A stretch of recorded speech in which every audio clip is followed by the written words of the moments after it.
Good morning, नमस्कार, आदाब। आज रक्षाबंधन का त्योहार है। मेरी तरफ से इस त्योहार पर आप सबको बहुत बहुत शुभकामनाएं। भाई बहन के अटूट प्रेम को समर्पित रक्षाबंधन का त्योहार आज पूरे देश में धूमधाम से मनाया जा रहा है। लेकिन क्या आप जानते हैं कि इस त्योहार की शुरुआत सगे भाई बहनों ने नहीं की थी? रक्षाबंधन कब शुरू हुआ, क्या है इसकी हिस्ट्री, इसे लेकर कोई तारीख तो स्पष्ट नहीं है, लेकिन माना जाता है कि इस त्योहार की शुरुआत सतयुग में हुई थी। इस त्योहार से रिलेटेड बहुत सारी कथाएं हमारे पुराणों में मौजूद हैं। एक कहानी ऐसी भी है, सिकंदर पूरी दुनिया को फतह करने निकला था, हम जानते हैं, और वो हिंदुस्तान आ पहुंचा। यहां उसका सामना भारतीय राजा पुरु से हुआ। राजा पुरु बहुत ही वीर और बलशाली राजा थे। उन्होंने युद्ध में सिकंदर को धूल चटा दी। इसी दौरान सिकंदर की पत्नी को भारतीय त्योहार रक्षाबंधन के बारे में पता चला। तब उन्होंने अपने पति सिकंदर की जान बख्शने के लिए राजा पुरु को राखी भेजी। पुरु आश्चर्य में पड़ गए, वो हैरान हो गए, लेकिन राखी के धागों का सम्मान करते हुए उन्होंने युद्ध के दौरान जब सिकंदर पर वार करने के लिए अपना हाथ उठाया तो राखी देखकर ठिठक गए और बाद में बंदी बना लिए गए। दूसरी तरफ बंदी बने हुए पुरु की कलाई में राखी को देखकर सिकंदर ने भी अपना बड़ा दिल दिखाया और पुरु को उसका राज्य वापस कर दिया। ये है इस त्योहार की ताकत, ये है रक्षाबंधन। वैसे रक्षाबंधन के पीछे कई कहानियां प्रसिद्ध हैं, कई कहानियां मशहूर हैं। उसमें एक कहानी ये भी है, राजा बलि और लक्ष्मी माँ ने शुरू की भाई बहन की राखी। राजा बलि बहुत ही दानी राजा थे और भगवान विष्णु के अनन्य भक्त भी थे। एक बार उन्होंने यज्ञ का आयोजन किया।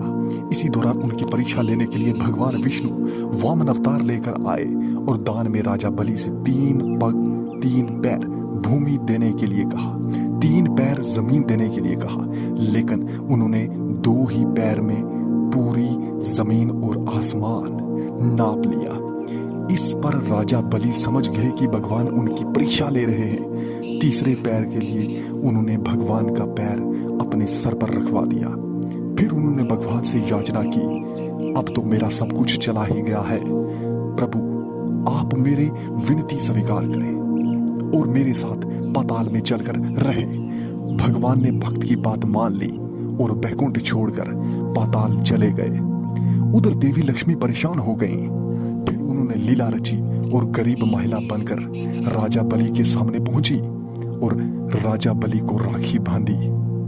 बलि ने कहा कि मेरे पास तो आपको देने के लिए कुछ भी नहीं है। इस पर देवी लक्ष्मी अपने रूप में आ गई और बोली कि आपके पास तो साक्षात भगवान है, मुझे वही चाहिए, मैं उन्हें ही लेने आई हूं। इस पर बलि ने भगवान विष्णु को माता लक्ष्मी के साथ जाने दिया। जाते समय भगवान विष्णु ने राजा बलि को वरदान दिया कि वो हर साल 4 महीने पाताल में ही निवास करेंगे। ये 4 महीने चातुर्मास के रूप में जाना जाता है। ये है इस त्योहार की ताकत, ये रक्षाबंधन है। इसके बाद एक और कहानी है जो इस त्योहार के साथ जुड़ी हुई है, द्रौपदी और श्री कृष्ण का रक्षाबंधन। राखी से जुड़ी एक सुंदर घटना का उल्लेख है ये महाभारत में। सुंदर इसलिए क्योंकि ये घटना दर्शाती है कि भाई बहन के स्नेह के लिए उनका सगा होना जरूरी नहीं है। कथा है, ये कहानी है कि जब युधिष्ठिर इंद्रप्रस्थ में राजसूय यज्ञ कर रहे थे, उस समय सभा में शिशुपाल भी मौजूद था। शिशुपाल ने भगवान श्री कृष्ण का अपमान किया तो श्री कृष्ण ने अपने सुदर्शन चक्र से उसका वध कर दिया। लौटते हुए सुदर्शन चक्र से भगवान की छोटी उंगली थोड़ी कट गई और रक्त बहने लगा, खून बहने लगा। ये देख द्रौपदी आगे आई और उन्होंने अपनी साड़ी का पल्लू फाड़कर श्री कृष्ण की उंगली पर लपेट दिया। इसी समय श्री कृष्ण ने द्रौपदी को वचन दिया कि वो एक एक धागे का कर्ज चुकाएंगे। ऋण चुकाएंगे। इसके बाद जब कौरवों ने द्रौपदी का चीरहरण करने का प्रयास किया तो श्री कृष्ण ने चीर बढ़ाकर द्रौपदी के चीर की लाज रखी। कहते हैं जिस दिन द्रौपदी ने श्री कृष्ण की कलाई में साड़ी का पल्लू बांधा था वो श्रवण पूर्णिमा का दिन था। तभी से रक्षाबंधन स्टार्ट हो गया। अब एक कहानी और भी है। राखी की एक ऐसी ये कहानी है ना कि पांडवों को महाभारत का युद्ध जिताने में रक्षा सूत्र का बड़ा योगदान था। यही सूत्र जिसे हम राखी कहते हैं, रक्षा करने के लिए महाभारत युद्ध के दौरान युधिष्ठिर ने भगवान श्री कृष्ण से पूछा कि हे कान्हा, मैं कैसे सभी संकटों को पार पा सकता हूं, मुझे कोई उपाय बताइए। तब श्री कृष्ण ने युधिष्ठिर से कहा कि वो अपने सभी सैनिकों को रक्षा सूत्र बांधे, यानी कि राखी बांधे।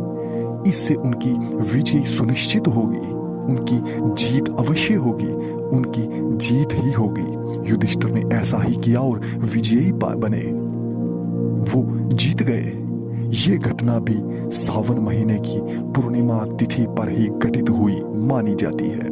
तब से ये दिन पवित्र रक्षा सूत्र बांधा जाता है, इसलिए सैनिकों को इस दिन राखी बांधी जाती है। अब एक कहानी और मैं आपको सुनाऊंगा जो कि रक्षाबंधन से ही रिलेटेड है।